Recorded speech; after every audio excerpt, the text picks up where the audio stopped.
Hi everyone, it's Susan here with Diversions.com. I have the October 2012 dies in front of me and you are going to be very happy with what we have to show you. We have a total of 14 dies. We have 7 of our awesome Sweet Petite line and we have 7 dies in our Whispers line, one of them being a Little Flourish that have been oh so popular the last couple of months. Let's go ahead and get some of these laid out here. I can't cut all 7 of them at once, but I think you'll forgive me when you see the cute shapes. They will show up just fine here. Go ahead and run these through. I'm using my short platform for my big shot just because it's a little easier to deal with here on the camera space. So this is actually the platform that came with my big shot itself. Usually I use the Vagabond platform. Okay, here we have the first 4. We have a Santa's hat. We have the Santa sleigh. We have the candle. And where'd my other one go? The bells. Let me see if I can get the bells out here. The bell is it's got the curliest little tendrils there on the bow, and there are the bells. Okay, so those are the first 4.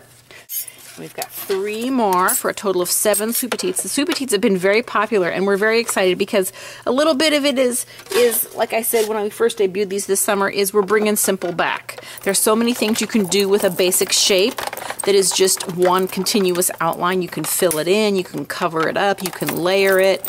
You can do a lot of different things. You can cut them out of thicker materials when you've got a very simple outline, and they've been very popular, and we're very excited about that. Then we have a candle trio, we have an angel, and we have a Christmas tree. There we go. So those are the 3. So a total of 7 shapes. All right, 7 Sweet Petites. We are going to go here to, this is one of my favorites. Going to cut this out of some good old lime green paper. This one is called Sleigh Ride. This one, punch out the shapes. A lot of them will just flick out by themselves if you need a little help poking the littler shapes out. They're cut and everything. They're just so small that it's like gravity's working against you. There's not enough of a shape there. So this is Sleigh Ride. This is the Sleigh Ride Whisper. Is that adorable? Look at how great that cuts. Santa and at least 3 of the reindeer there, and a thumbnail moon, and a little winter village below. That is Sleigh Ride.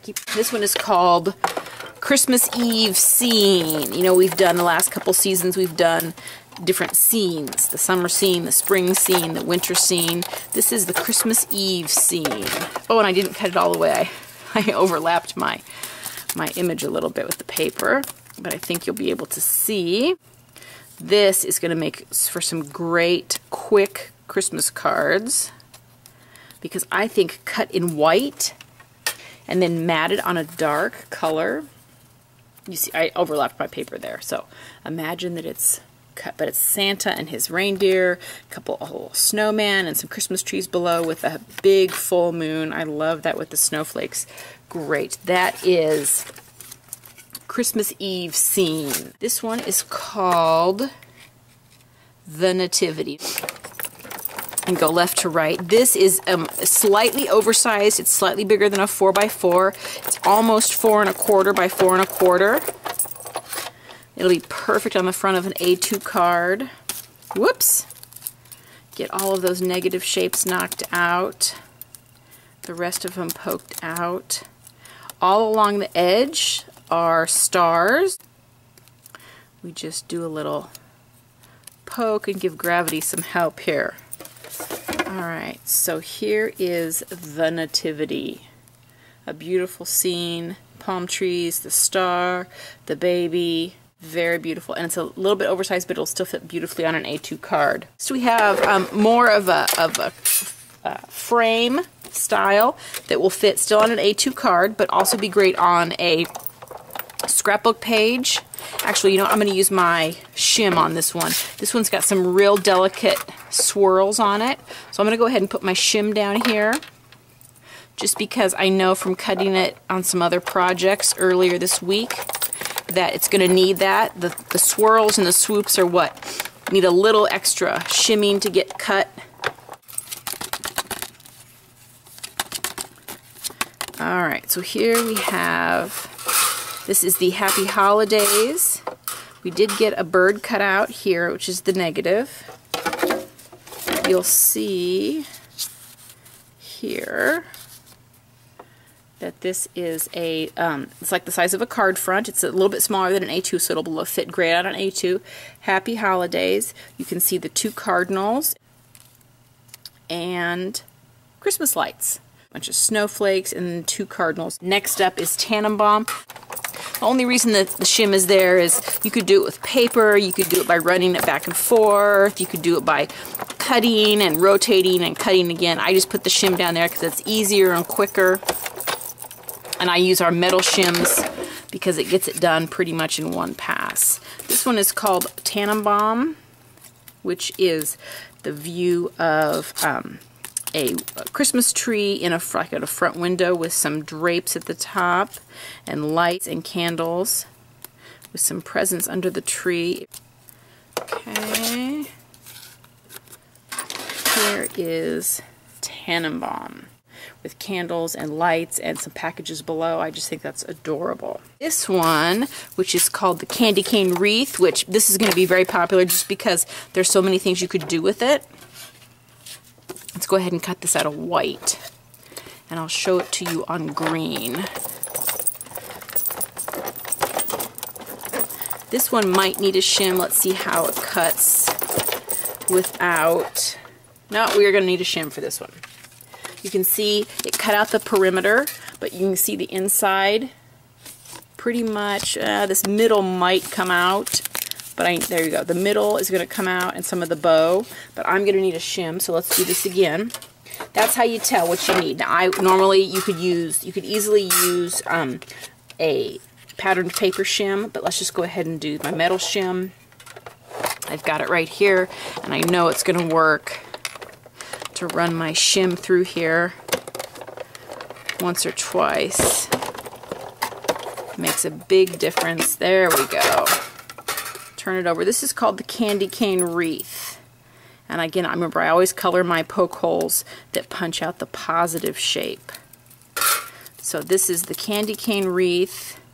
Poke out those final little holes, pieces, all the little parts that make our diversions dies so detailed and so intricate. Got a little bit of shading, a little bit of shadowing that are built into the die just because of the little pieces. So here is the Candy Cane Wreath. Alright, so there's the Candy Cane Wreath. And the last one, this is called the Set of Flourish. This one is beautiful because it has some built-in detail. It is so fine and so dainty. Once you get the negative shapes punched out, you will see that it's got some built-in lines, embossing lines for the veins. If this shows up. Now, can you see the embossed lines? Get the little holes there. Those are going to be perfect for some bling. But can you see the embossed lines there on the poinsettia leaves? Look at the detail on this. It is so dainty and so delicate. It is beautiful at the base of a card. It's sized to fit on the edge of a card, or perfect along to use as a frame, like on a photo. If you had a family photo, a 5x7 family photo, there it went, that would be perfect framed on the left and the right to be like bookends. So anyway, those are all of the dies for the October 2012 release. If you have any questions, send me an email at susan@die-versions.com. Check out the Diversions blog, diversionsblog.com, and see the projects that our amazing design team have used. Again, tune into our Facebook page, turn into our blog. If you have any questions about sizes or applications, shoot me an email and we'll get back to you as soon as we possibly can. Happy October 2012. www.die-versions.com. It's where we're universally crafty.